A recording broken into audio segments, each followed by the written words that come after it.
Fala pessoal, tudo bem? Professor Guilherme Quadros mais uma vez e no vídeo de hoje nós vamos falar sobre os números primos, né? Quando nós falamos em números primos, não podemos deixar de falar também sobre os números compostos, tá? Porque aquele número que não é primo, ele vai ser composto, o que não é composto, ele vai ser primo. Sempre, professor? Calma lá. Vamos aqui então, direto e reto. Quem são os números primos? O que o número precisa ter ou ser para ser considerado primo? Para que o número seja considerado primo, ele tem que ter apenas dois divisores. Um número natural, para que ele seja um número primo, ele precisa ter apenas dois divisores naturais, tá?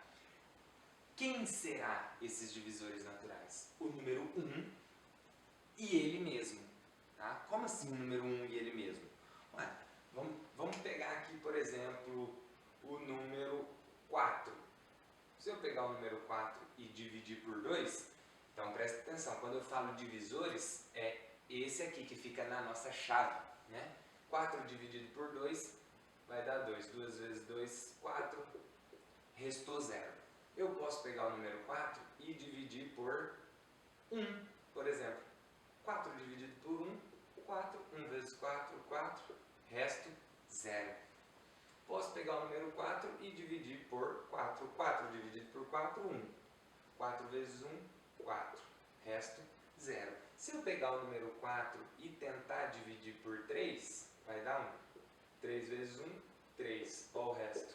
Resto 1, tá? Então, o 3 não é divisor do 4, ou seja, o 4 não é divisível por 3. Mas aqui, ó, todos que deram resto 0, quer dizer que esses números aqui, ó, o 2, o 1 e o 4, eles são divisores. Então já vamos analisar aqui. O 4 ele é um número primo? Não. Por quê? Porque eu tenho 1, 2, 3 divisores. E para ser número primo eu preciso ter apenas 2, que é o 1 e ele mesmo. Ok? Quando o número não é primo, ele é chamado de número composto. Então, professor, o número 4 se encaixa nos compostos? Sim. Por quê? Porque tem que ser números naturais, maiores do que 1, que tem mais de 2 divisores. Porque se tiver 2, ele é primo. Se tiver mais de 2, ele é composto. E aí, dentro dos primos, essa aqui é uma observação muito importante. Ó. O número 2 é o único primo par. Tanto que nós pegamos o 4, que é um número par, e nós vimos que ele não é primo. E você pode pegar qualquer outro que não vai ser. O 2 é o único. Por quê, professor? Porque se você pegar o 8 você consegue dividir por 8, você consegue dividir por 1, e por ele ser par, você já consegue dividir por 2 também. Então já tem 3 divisores. Qualquer outro número par é possível dividir por 2, então ele já vai ter mais de 2 divisores. Então não é primo, ok? Mais uma vez, para que o número natural seja primo, certo? Ele precisa ter dois divisores, apenas dois divisores naturais, o 1 e ele mesmo. E aqui, ó, outra observação importante, o número 1 ele não é nem primo e nem composto. Então, você não pode falar que se o número não é primo ele é composto, se não é composto ele é primo. Por quê? Porque o número 1 não é nenhum nem outro, ok? Aí aqui em cima nós temos eu deixei alguns valores dos números primos até o número 50. No caso, no 47, porque o 50 daí não é primo, né? Até porque ele é par.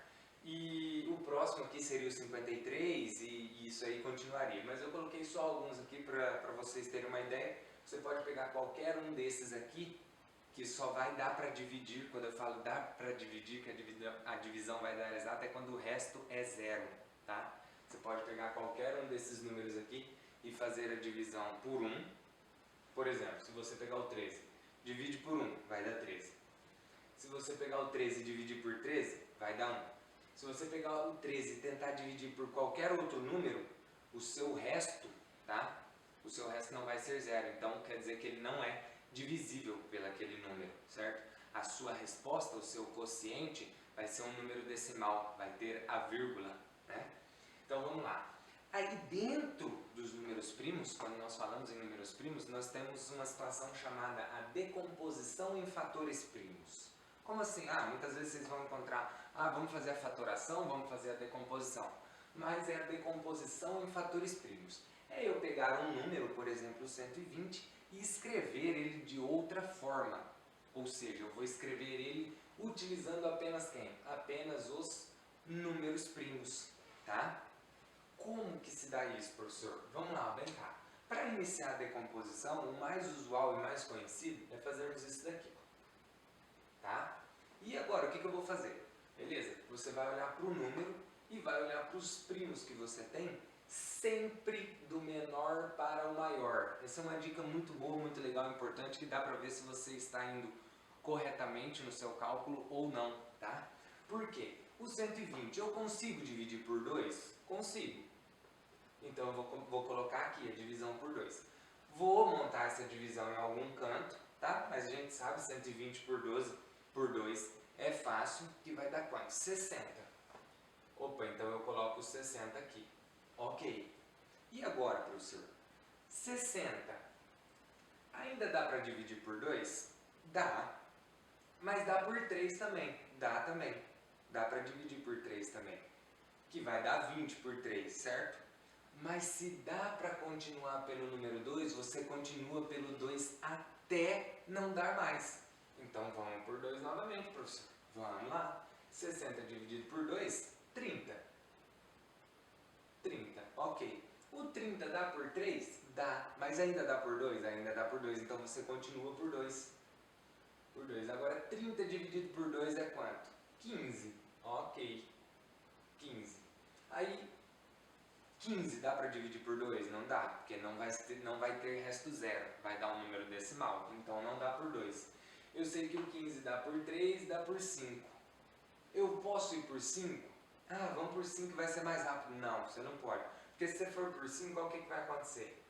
5, aí no caso vai dar 3, certo? 15 dividido por 5 é 3, aí você vai colocar o 3. O que eu falei para você? Que é sempre do quê? Do menor para o maior. E olha o que aconteceu aqui. 2, aí depois 5, depois 3. Está errado. Não pode, ok? Então aqui, nós temos que pegar o 15 e dividir por 3. 15 dividido por 3 é 5. Agora sim, 5 dividido por 5 vai dar 1, ok? Peguei o 120, que é um número fácil para a gente fazer as continhas, as divisões de cabeça, mas na maioria das vezes vão aparecer números grandes e aí você vai montando as continhas ao lado, ok?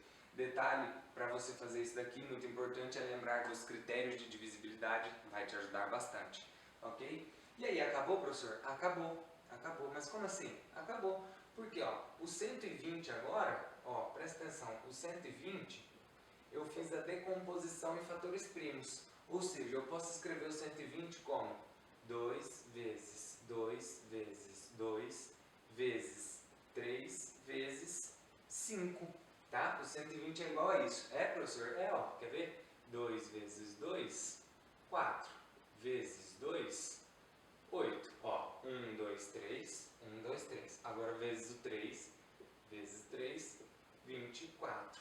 Vezes o 5. Vezes 5, 5 vezes 4, 20, subiu 2, 5 vezes 2, 10, 1, 2, 12. Olha lá, 120. Então, isso é a decomposição em fatores primos. Professor, para que nós vamos utilizar isso?